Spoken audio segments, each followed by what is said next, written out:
Chapter 4, Part 3, A Paraphysical Concept. As far as we know, this was the first time that the paraphysical concept had been advanced by a group of scientists. Although individuals like Meade Lane had introduced the concept in the early 1950s, General Sanford of U.S. Intelligence had made a similar suggestion in 1952, comparing UFO sightings with spiritualism. In 1959, the noted psychologist Carl Gustav Jung propounded the thesis that UFOs were not to be interpreted in physical terminology, but rather in psychological and religious terminology. They should be understood not as interplanetary vehicles, but visionary vehicles.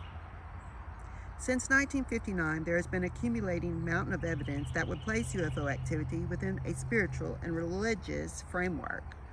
Many of the contactees, when asked to describe what happened to them, referred to occult mysticism, psychic manifestations, and telepathic communications. So pronounced have been the religious and cultic references that a number of religious and semi-religious groups have crystallized around these alleged UFO sightings and communications.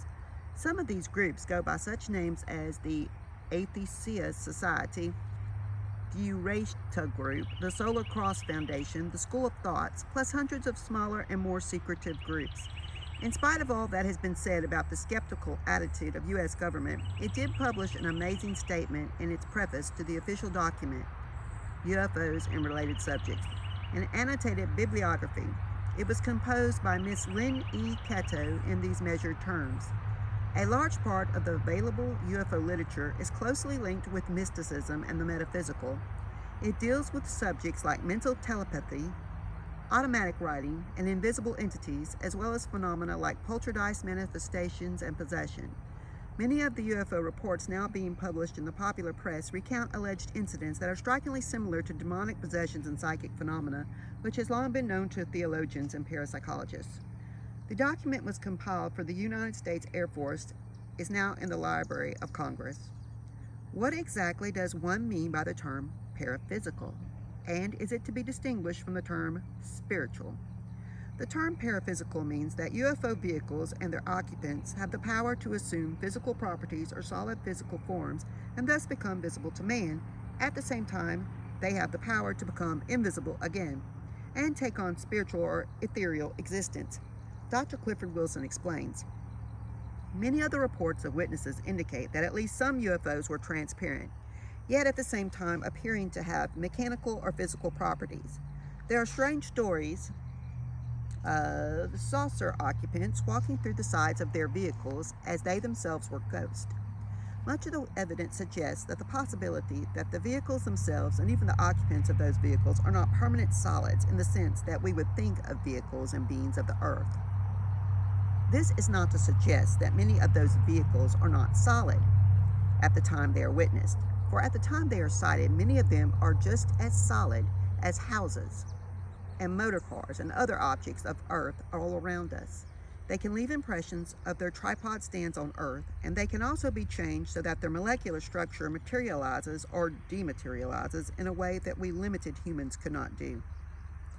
In his book, UFOs, Operation Trojan Horse, John Keel writes, the statistical data which I have extricated indicate that flying saucers are not stable machines requiring fuel, maintenance, or logistical support.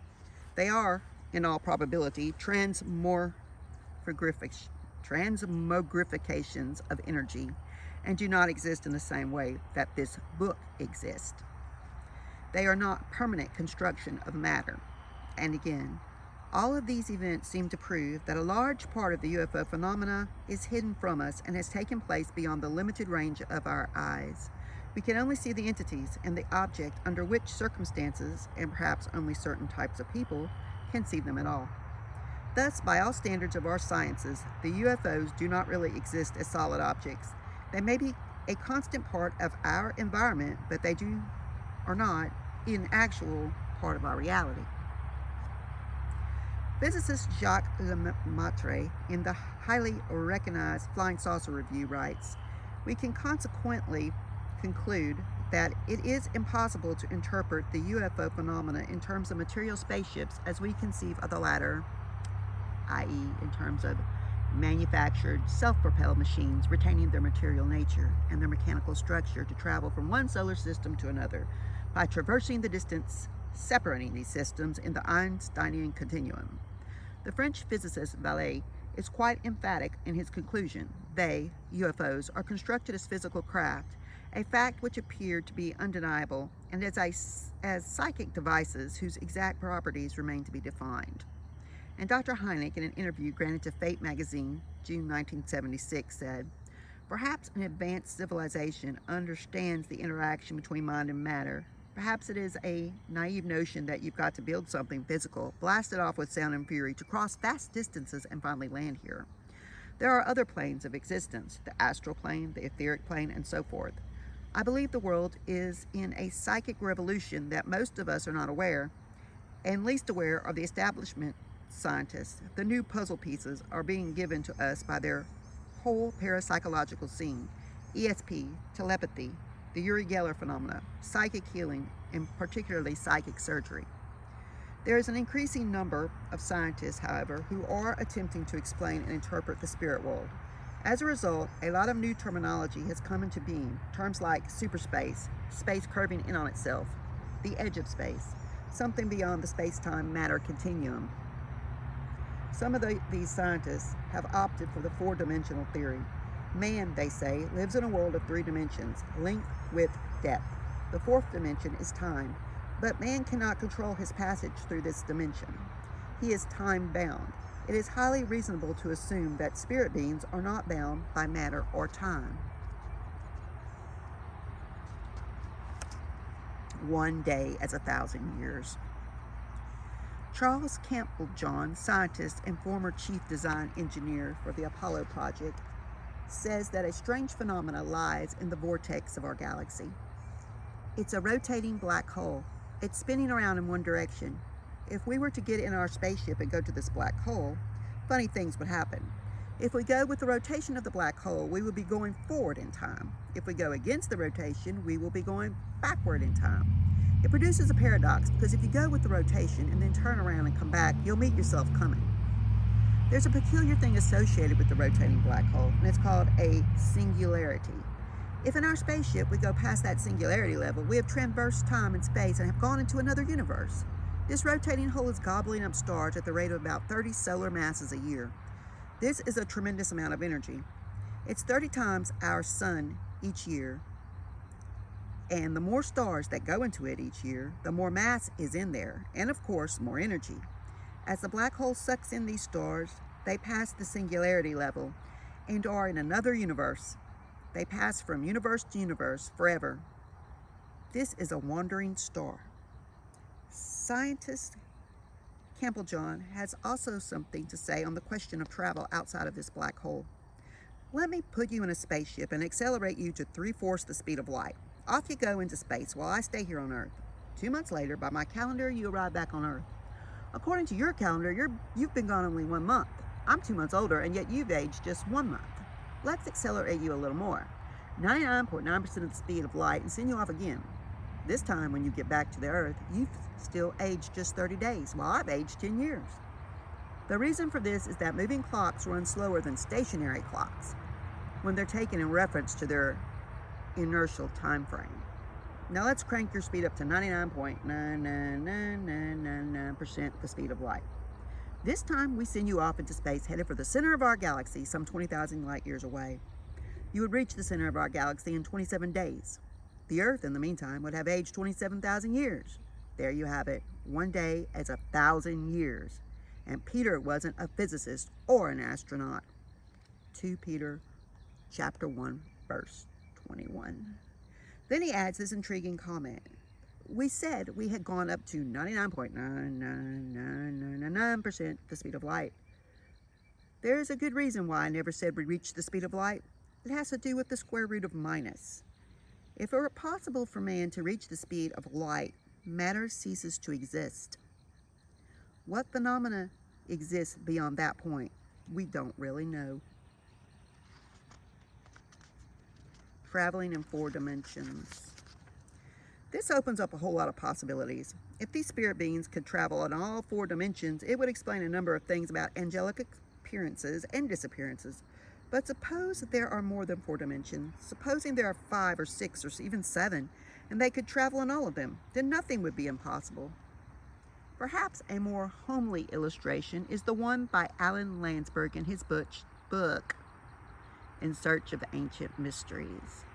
He discusses the possibility of shortcutting through space-time in a multidimensional universe. Okay, we say Star Trek here. We're talking these new Star Trek Discovery. It's all about this kind of stuff. In New York are 2 apartment buildings back to back. The entrance to one is on 5th Avenue, the entrance to the other on 6th. Mr. White and his wife live on the 7th floor of one of those buildings. A wall of their living room is the back wall of the building. Their friends, the Blacks, live on the 7th floor of the other building, and a wall of their living room is the back wall of their building. So these 2 couples live within 2 feet of each other, since the back building walls actually touch. But, of course, they don't see or hear each other. When the Blacks want to visit the Whites, they walk from their living room to the front door. Then they walk down a long hall to the elevator. They ride 7 floors down. Then in the street, they must walk around to the next block, and the city blocks are long. In bad weather, they must sometimes actually take a cab. They walk into the other buildings. They go through the lobby, ride up 7 floors, walk down a hall, ring a bell, and finally enter their friend's living room. Only 2 feet from their own. The way the Blacks travel, it's like our own civilization's space travel. The actual physical crossing of enormous 3-dimensional spaces. But if they could only step through those 2 feet of wall without harming themselves or the wall, well, maybe that's how the old ones come here from their mysterious planet. Since we have no way of proving or disapproving this hypothesis, we are left with speculation. Science seems to have exhausted its resources. This being so, one is justified in asking whether biblical revelation has any additional data to supply. Does it have information to give that science so far has been able to ascertain? This brings us to our leading question. Does the Bible reveal any knowledge of spirit beings? Does it speak of extraterrestrial visitors to planet Earth? Well, this is me inserting my little opinion here, but hello, yes it does. How can you not see it? Now there are some people that would just think I'm blasphemous for saying that, and I probably know a few of them. I can think of a few names. But hello, going to and from heaven? Okay, if you're from heaven, you're not from Earth. Therefore, it is spirit beings and extraterrestrial visitors being the same thing. Yeah. Are they all good? No. And that concludes chapter 4.